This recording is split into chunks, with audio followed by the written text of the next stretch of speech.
Well, well, it's amazing. Well, either I'm going to kill my wife in her sleep or she's going to just slit my throat and watch me bleed to death in my sleep one night. Because I tried to explain to her, why the frustration gets me. So I tried to, she finally has caught on to the fact that the market moves extraordinarily when I'm on vacation and there's nothing I can do about it. At least this time I was able to suck some profits away from the out of the market selling off. But you gotta understand something. Where did I say the QID was gonna go? We were gonna test those highs from the flash crash. It was inevitable. So I refused to trade anything else until the QID got to 2035 or 2043, whatever it is. And yesterday was a day where it was such a great, massive sell-off. I was forced to, take a little bit of profit. I still have some QID left, but I'm never going to make the money back that I lost on the QID in 2009. Because the options that I was buying 100, 200, 300 contracts. But here's a story. You don't know who I am, okay? The bottom line is, you have to just embrace the horror at this point, that what I say in the chat room is as good as gold. And I hope you have experienced it, because basically I'm still on vacation. That's why we're having this day. What I'm trying to say is the reason that my wife and I are going to kill each other is that the animosity and the rage that I have right now, and I'm bottling it up, I can only take it out on the people that are closest to me. And I'm not going to take it out on my kids, or I'm going to have to kill my wife. Because pestering me about leaving all day, had to go shopping. We had to unpack, clean the house, because we're leaving again for another mini vacation. We're going away. So I was like, okay, fine. The market looks like it's going sideways most of the day, which it was from, I guess, when I woke up, 10 o'clock till 2 or whatever.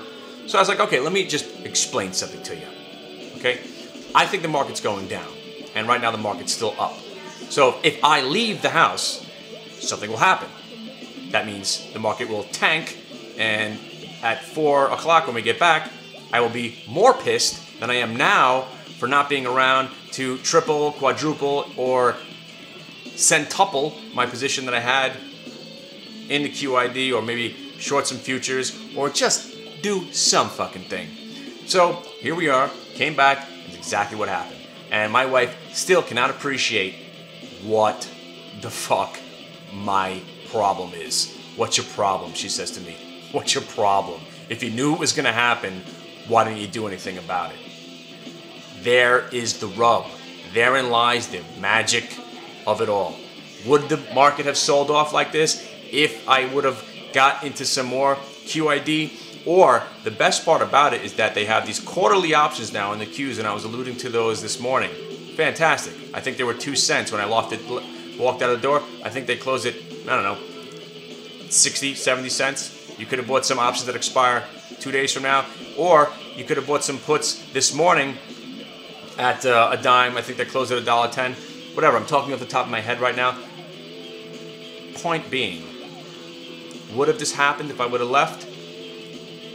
Or if I would have stayed here and not done anything, would the market have sold off? Or if I would have put the trade in thinking I was leaving and the market would sell off, would it have sold off? All these questions will remain unanswered. What is what it is.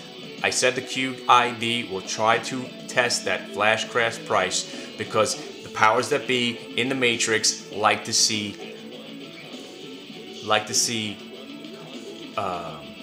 stability. Is that the word I'm looking for? They need to have some sort of, I don't even know what I'm trying to say, but you understand what I'm saying. Gaps will be filled. Gaps will be filled. And the gap that's being filled right now, as scary as it seems, is I'm going to stick with the idea that we're going to give back everything. Not Dow 6600, but from the moment it all went wrong for me last year, when I went away on vacation in July to Wildwood, where HIG was at 14 and the QID was, I don't know, 36, 37. Basically, that's where it really started getting really, really bad for me because I refused to believe we were going to rally through the summer. I think we're going to go right back there. It's going to be stupid. Doesn't make any sense, but that's where I'm going to leave it. And This one's going out to Fatty. For the love of God, you have a stock at $5 and it went to 55. Could you ask for more symmetry? Could you ask for more? Why wouldn't you sell some at 55 or 50? And then it went to 45, 40, 35, 30, 25, 20. What are you going to let it go back to? $5? Talking about dog nuts. This is why long-term investing is dead. And it will be dead forever. It's done. The market is broken. America is broken. And apparently, if it hasn't been proven yet, there is no shortage of oil. So all that we've learned in the past has been fake. Are you catching on? Are you catching on? Okay? You're catching on to the manipulation of all media, right? You're catching on now? There's oil pouring into the ocean. An unlimited supply. There's an unlimited supply of oil. We've been fooled. Oil should be free. It should be like water. We should be able to go buy gallons of gas for as much as the plastic bottle to put it in, or whatever bottle you're going to put it in. Frustration factor is enormous, but June, I have to say, was one of the best months I've had in 3 or 4 years. Why? Is because every time I got into a trade, it was small enough so I could say, let's see what happens. So this time, every let's see what happens trade worked out. Why? Because my belief was that the market, after that 9 or 10 day rally, was just a sucker's rally and that we were eventually going to go down. But I cannot hold 1,000 shares of Priceline short. I cannot hold 1,000 shares of Netflix short. I cannot hold 100 QID long. I cannot hold these positions. But what I can do is hold 100 shares of Akamai short and 100 shares of Priceline and 4,000 QID. What I can afford to do. So when the FSLR went against me by 5 points, I had to cover it, right?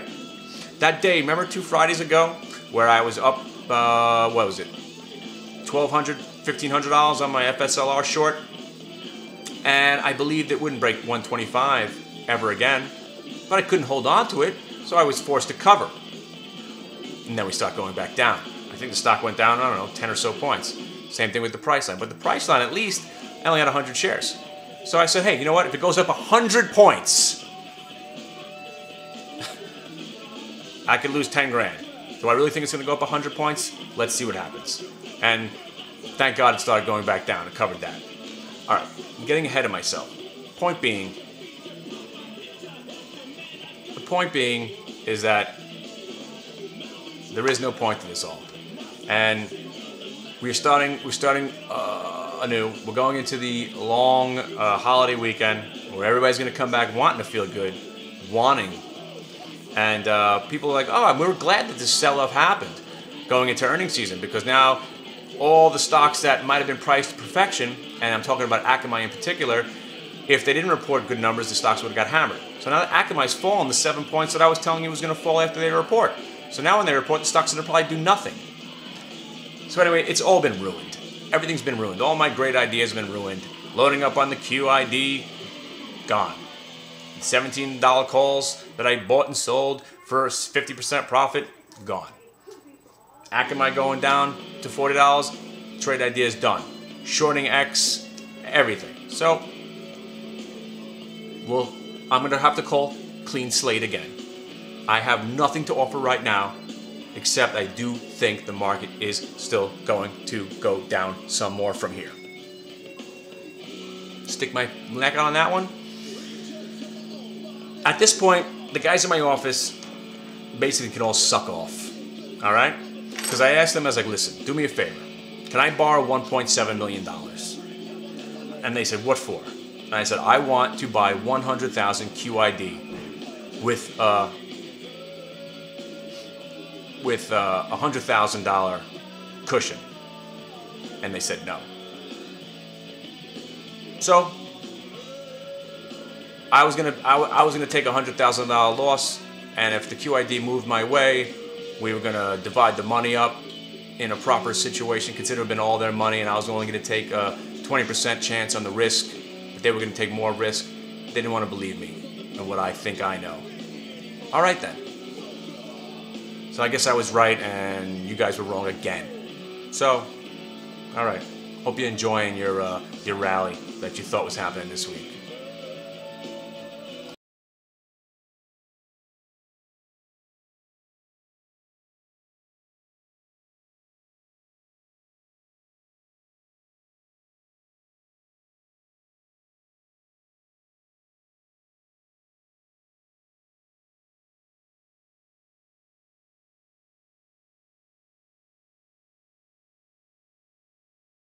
I would much prefer Krull.